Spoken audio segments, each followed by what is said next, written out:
akamponya, mara akaona akamfuata njiani, mara akaona akamfuata njiani. Baba Mungu, asante kwa sababu ya neema yako. Ni saa ya jua kupunga ambayo Bwana unasema na kila mmoja anayesikia sauti hii. Nami ninakuinua Yesu, ninakuhimidi kwa sababu wewe ni mwema na ni mwaminifu katikati yetu. Asante kwa kuwa Bwana umetupa neema ya kusema na umetupa neema ya kusikia ambacho Mungu unatamani kusema na maisha yetu jioni ya leo. Ninakushukuru kwa ajili ya kila mmoja, kwa ajili ya mama huyu na baba huyu, kwa ajili ya dada huyu na matata huyu ambaye Bwana ametia nia ili asikie maneno kutoka kwako, katika jina la Yesu Kristo, amen.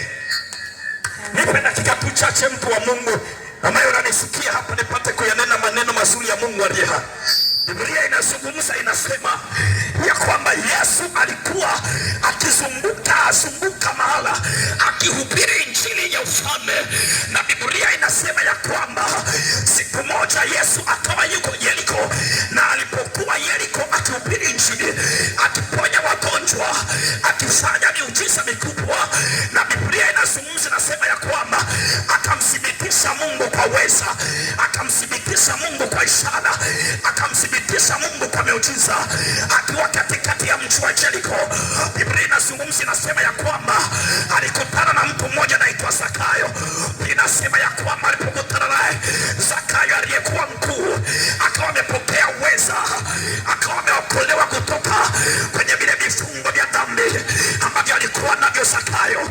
Na maandiko anasema ya kwamba siku moja Yesu akawa anatoka Yeriko, na wakati anatoka Yeriko, maandiko anasema ya kwamba pale barabarani alipokuwa anapita, kulikuwa na kipofu mmoja aliyekuwa anaitwa Bartimayo.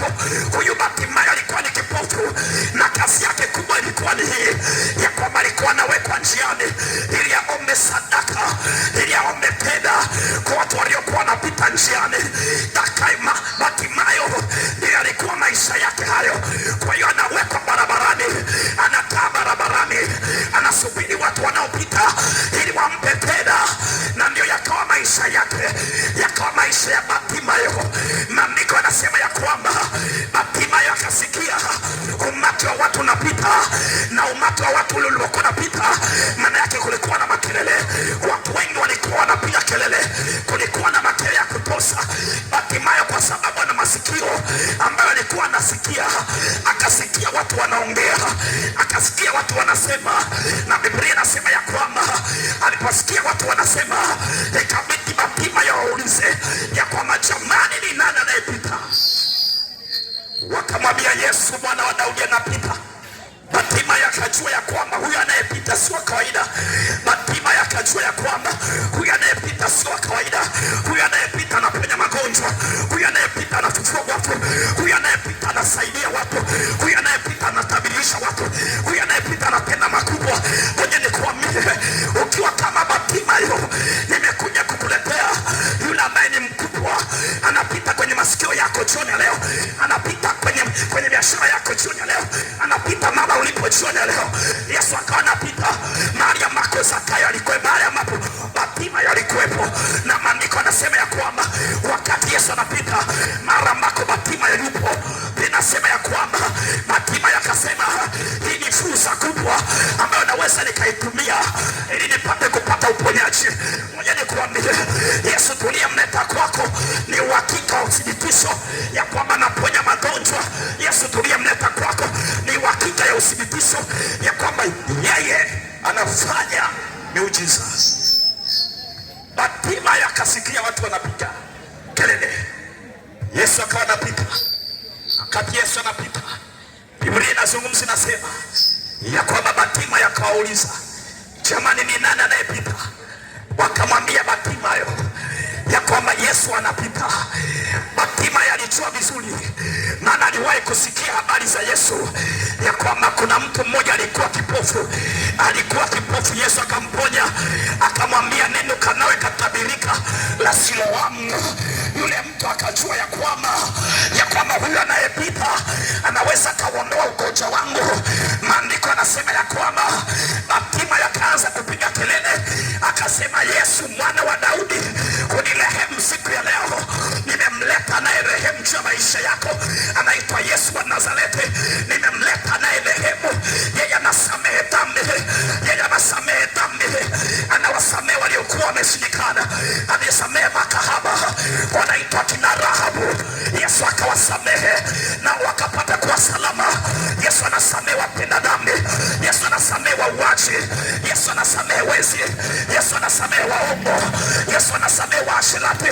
Nimemleta kwako jioni ya leo. Yeye anaweza akasamehe dhambi iliyokutesa, anaweza akasamehe chochote ambacho kimekutesa. Nimekuletea Yesu, yeye anasamehe Bwana.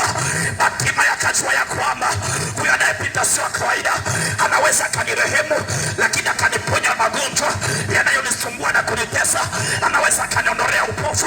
Ngoja nikuambie mtu wa Mungu, nimekuletea habari za Yesu njema, nimekuletea habari njema.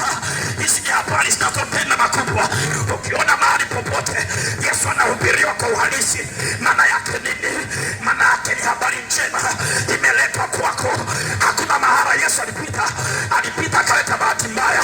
Hakuna mahali Yesu alipita akapeleka habari mbaya.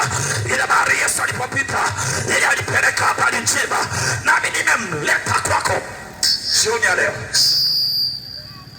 Ndugu yangu nisikilize, Biblia inazungumza nasema, Yesu akawa anapita barabarani ambako Bartimayo yupo, akawa anapita mahali pale, na maandiko yanasema ya kwamba alipokuwa anapita pale, Bartimayo akaanza kupiga kelele. Bartimayo hakuwa na macho, lakini alikuwa na mdomo.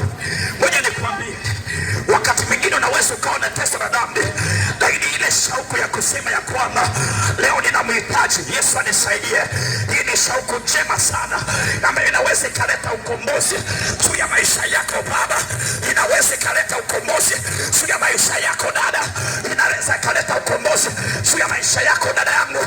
Ngoja nikuambie, habari njema nimezileta kwako. Yesu anasaidia watu. Habari njema nimezileta kwako.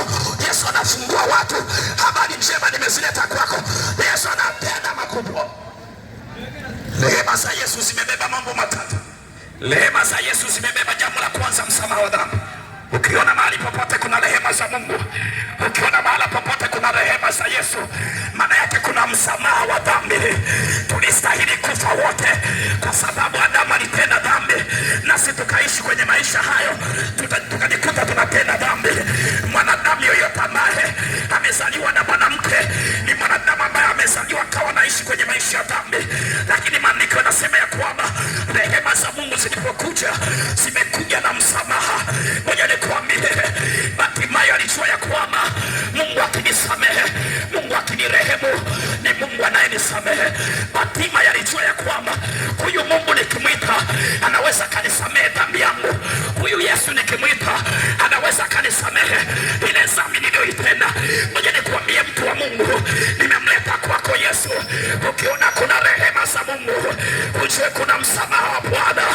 Ukiona kuna rehema za Mungu, ujue kuna msamaha wa dhambi zako. Zile dhambi ambazo umezitenda, zile dhambi ambazo zimekutesa, zile dhambi ambazo zimekushikilia, Yesu anaweza akazirehemu. Yesu anaweza akaziondoa. Mama yangu, ngoja nikwambie, hakuna salama zaidi ya rehema za Yesu. Hakuna salama zaidi ya rehema za Kristo. Bartimayo akajua ya kwamba nikimwita Yesu Kristo, maana yake nimerehemiwa. Nikimwita Yesu Kristo, nimepata rehema. Leo nimezileta rehema za Bwana. Leo nimezileta rehema za Mungu. Baba yangu, ngoja nisikilize. Ukiona unataja rehema, maana yake unataja msamaha wa Mungu juu ya maisha yako. Mungu anasamehe kitu ambacho umekifanya, haijalishi ni kikubwa kiasi gani. Mungu anasamehe jioni ya leo. Mungu anasamehe jioni ya leo. Anaweza akasamehe kilichokutesa. Uko msamaha. Maisha unayoyafanya ni maisha wakati mwingine mabaya, hata mwenyewe unayachukia. Maisha ya dhambi yanachosha. Maisha ya uasherati yanachosha. Maisha ya uzinzi yanachosha. Maisha ya pombe yanachosha. Maisha ya zinaa yanachosha. Nani anaweza kukusaidia kama sio rehema za Mungu? Nani anaweza kukusaidia kama sio rehema za Mungu? Bartimayo alijua kabisa ya kwamba penye rehema za Mungu ndio penye msamaha wa Mungu. Penye rehema za Mungu ndio penye msamaha wa Mungu. Hii dunia kupona